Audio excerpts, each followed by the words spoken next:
বন্ধুরা আজকে একদম একটা নতুন রেসিপি করব। সেটা হচ্ছে কপি দিয়ে আমি প্রথমে কপিটা কেটে নেব।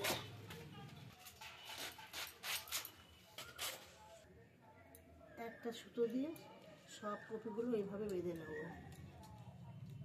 কপিগুলো আমি বেঁধে নেব। বন্ধুরা দেখুন, কপি কেটে কুটে ধুয়ে আমি সবগুলো এইভাবে বেঁধে নিয়েছি। এদিকে আগের থেকে গ্যাসে আমি জল বসিয়ে দিয়েছি। গ্যাসের জলের মধ্যে আমি বাঁধাকপির পিসগুলো দিয়ে দিচ্ছি। কপিটা সিদ্ধ হওয়ার জন্য আমি এখানে 1.5 চামচি মানে নুন আর হলুদ দিয়ে দিয়েছি। দিয়ে কপিটা সিদ্ধ করে নেব। একটু চাপা দিয়ে দিচ্ছি কপিটা সিদ্ধ হওয়ার জন্য। সিদ্ধ হতে আমি এগুলো সব মিক্সি করে নেবো। এখানে নিয়েছি কটা কুচানো আদা, একটু 5-6 কোয়া রসুন, তারপরে কাঁচা লঙ্কা আর আধখানা টমেটো। আমি এগুলো মিক্সি করে দিচ্ছি। চাপাটা দিচ্ছি। কপিগুলো একটু হালকা সিদ্ধ করে নেবো, আর একটু সিদ্ধ হবে। হালকা সিদ্ধ হয়ে গেছে, আমি সব তুলে নিচ্ছি একটা করে।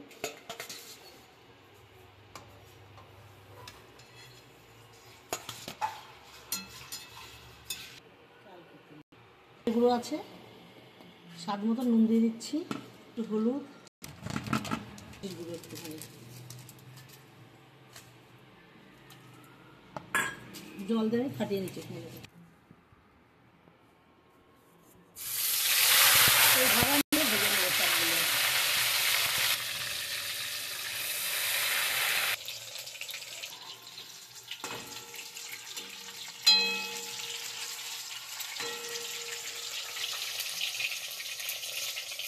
সব কপিগুলো আমি এইভাবে ভেজে নিয়েছি। দেখুন,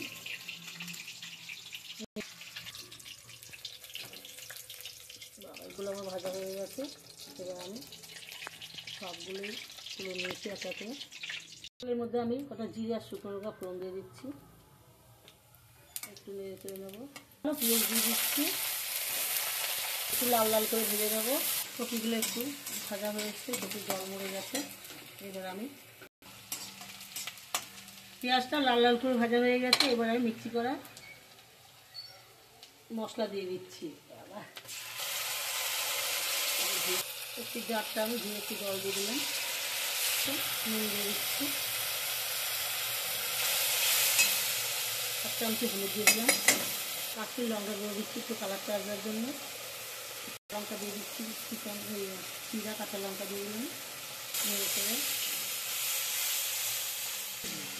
মশলা কষা হয়ে গেছে। দেখুন, মশলা দিয়ে তেল ছেড়ে গেছে। এবার আর একটু নেড়ে চেড়ে নেবো মশলাটা।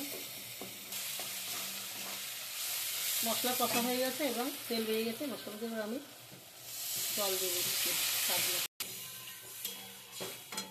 দই হলে ভালো হতো, দই নেই, দইয়ের বিনিময়ে আমি একটু দুধ দিয়ে দিচ্ছি। ভাজা কপিগুলো এবার দিয়ে দিচ্ছি।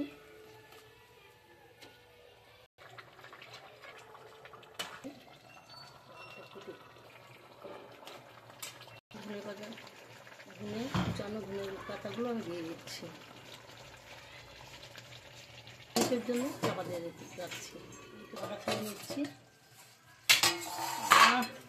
কি দারুণ হয়েছে দেখছি তো। বাঁধাকপির তরকারি আমার হয়ে গেছে। এবার আমি নামিয়ে নেব। বন্ধুরা দেখুন, এমন রান্না করেছি, একদমই নতুন রেসিপি। আপনারা এইভাবে রান্না করে খাবেন, খুবই টেস্টি, খুবই কষা। আপনারা যদি এইভাবে রান্না করে খাবেন, দেখবেন খুবই টেস্টি হবে। আর আমার এই রান্না দেখে আপনাদের যদি ভালো লাগে, তাহলে আপনারা একটা লাইক, সাবস্ক্রাইব এবং সবাই আমার সাথে থাকবেন।